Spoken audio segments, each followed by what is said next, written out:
के चंदा खाते हो। अरे चंदा चोरो बैठो, चंदा चोरो बैठो, चंदा चोरो बैठो, बैठो चंदा चोरो, चंदा चोरो बैठ जाओ। चंदा चोर हो तुम लोग चंदा चोर हो, चंदा चोर हो तुम लोग, चंदा चोर हो, चंदा चोर हो, चंदा चोरो बैठो।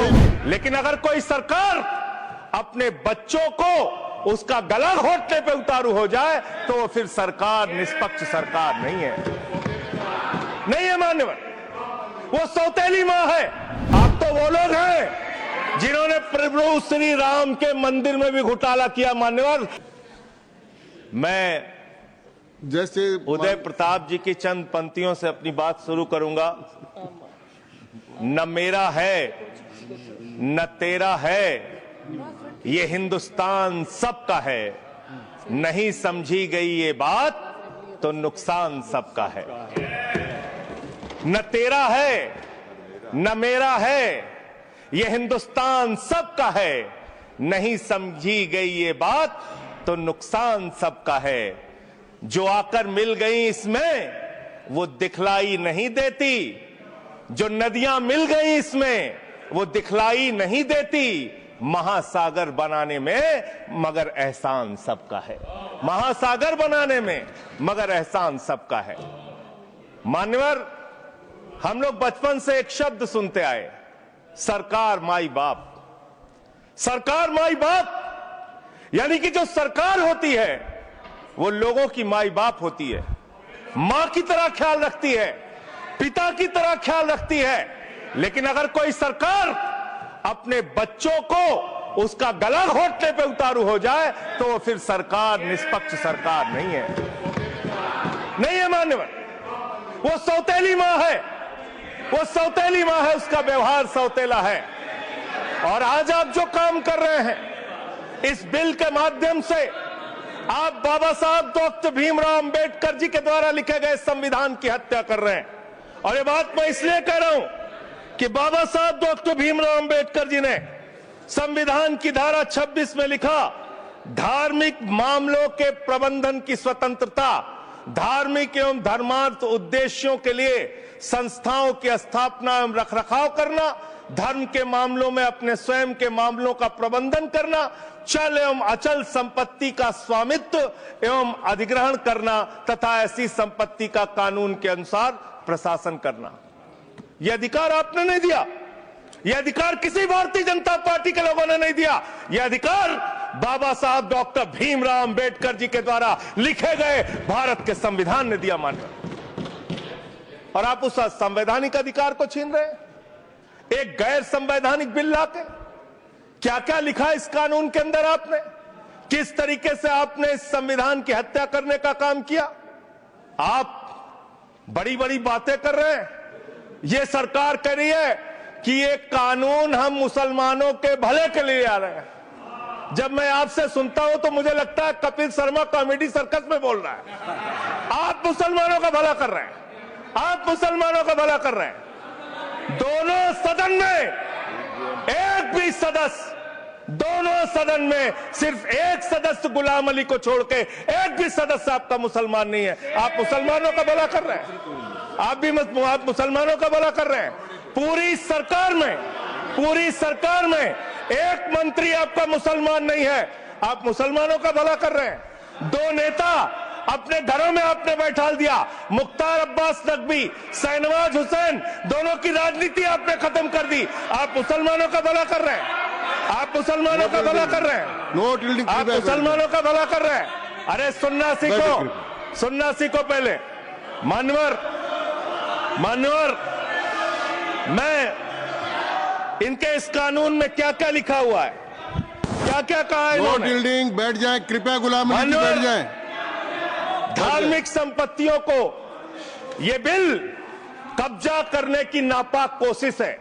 इतनी और धार्मिक संपत्तियों को सदन में इतनी कब्जा करने के लिए सदन में इतनी शांति है कि आराम से आप बोलोगे तो आराम से बोल रहा हूं सर। हाँ। आप बैठे हैं तो आपको देख के वैसे ही आराम आ जाता है। आपको देख के मैं वैसे ही आराम में रहता हूं सर। आप जब है आपका संरक्षण है तो आराम से ही बोल रहा हूं। बोलिए। मान्यवर, धार्मिक संपत्तियों को कब्जा करने की एक कोशिश है। इसलिए इस बिल पर न हिंदू को खुश होना चाहिए, न सिख को खुश होना चाहिए, न ईसाई को खुश होना चाहिए, न जैन को खुश होना चाहिए, न बौद्ध को खुश होना चाहिए, क्योंकि नंबर सबका आएगा। और आज वक्फ की संपत्तियां कब्जा करके आप अपने दोस्तों को देंगे, कल गुरुद्वारे की संपत्तियां कब्जा करके आप अपने दोस्तों को देंगे, फिर चर्चों की संपत्तियां कब्जा करके आप अपने दोस्तों को देंगे, फिर बौद्धों की संपत्तियां कब्जा करके आप अपने दोस्तों को देंगे, फिर जैनों की संपत्तियां कब्जा करके आप अपने दोस्तों को देंगे, फिर मंदिरों की जमीनें कब्जा करके आप अपने दोस्तों को देंगे। आप तो वो लोग हैं जिन्होंने प्रभु श्री राम के मंदिर में भी घोटाला किया। मान्यवर, प्रभु श्री राम के मंदिर के जमीन में घोटाला किया। मैं कागज दूंगा सर, मैं कागज दूंगा। कर दिया मैंने। ये लोग राम मंदिर में घोटाला करने वाले लोग हैं, राम मंदिर की जमीन का चंदा खाने वाले लोग हैं सर। ये लोग 2 करोड़ की जमीन 5 मिनट में 18 करोड़ में बेची सर इन लोगों ने। 16.5 करोड़ का घोटाला किया, 18.5 करोड़ में जमीन बेची। ये राम मंदिर में घोटाला करने वाले लोग हैं सर। मान्यवर, अरे प्रभु श्री राम के नाम का पैसा खाते हो तुम लोग। अरे बैठ जाओ, राम मंदिर का पैसा खाते हो। अरे राम मंदिर में घोटाला करते बैठो। अरे राम मंदिर का चंदा खाते हो। अरे चंदा चोरो बैठो, चंदा चोरो बैठो, चंदा चोरो बैठो, बैठो चंदा चोरो, चंदा चोरो बैठ जाओ। चंदा चोरो तुम लोग चंदा चोरो, चंदा चोरो तुम लोग, चंदा चोरो, चंदा चोरो, चंदा चोरो बैठो। 1 मिनट को प्लीज। चंदा चोरो बैठो। सभापति महोदय, Shri Gajendra Singh ji. Sir, I am not dealing sir, I am not dealing. सदस्य ने चंदा चोरी किया इन्होंने सर, राम का पैसा खाया, करने वाले श्री राम का पैसा खाया सर इन्होंने। राम मंदिर का विषय, राम मंदिर में चंदा चोरी किया इन्होंने। बैठ जाए। चंदा चोर है सर ये लोग। इन्होंने प्रभु श्री राम का चंदा खाया, कृपया बैठ जाए। चंदा चोरी किया सर। कृपया बैठ जाए। राम मंदिर के संबंध में सर राम मंदिर के संबंध में कहे गए सभी शब्दों को मैं कार्रवाई से निकाल रहा हूं, कार्रवाई से निकाल दिए। 2 करोड़ की जमीन 18.5 करोड़ में खरीदी इन लोगों ने। 2 करोड़ की जमीन अयोध्या में 18.5 करोड़ में खरीदी। मान्यवर, कृपया मान्यवर, मेरा टाइम बचाया जा सर। मान्यवर, टाइम पॉज कीजिए सर, टाइम पॉज कीजिए, बैठाइए इनको। Point of order. Panorama group, जो सोचता है वो करता है। आपके अपने सपनों का आशियाना। ये लो, मुंह मीठा करो। आज मैंने अपना जॉब छोड़ दिया, अब हम पूर्णिया वापस जाएंगे। जॉब छोड़ दिया है? मतलब ये घर कैसे चलेगा? हम करेंगे क्या? और माँ बाबूजी क्या बोलेंगे? इसलिए मैं एक और मिठाई का डब्बा लाया। अपने बिजनेस के लिए लोन अप्रूव हो गया। अरे लोन अप्रूव हो गया वो तो ठीक है, लेकिन पूर्णिया में हम रहेंगे कहाँ? अपना घर भी तो नहीं है वहाँ। इसलिए तो एक और मिठाई का डब्बा अलग से लाया हूँ। हमने पूर्णिया में घर ले लिया है, पूर्णिया के ई होम्स पैनोरमा में। पूर्णिया में पैनोरमा ग्रुप लेकर आए हैं ई होम्स पैनोरमा। बड़ा घर, आलीशान जिंदगी और अत्याधुनिक सुविधाओं के संग। अरे अब क्यों मुंह मीठा करवा रही हो? क्योंकि हम घर वापसी जो कर रहे हैं। घर वापसी की खुशी पूर्णिया में ई होम्स पैनोरमा के संग।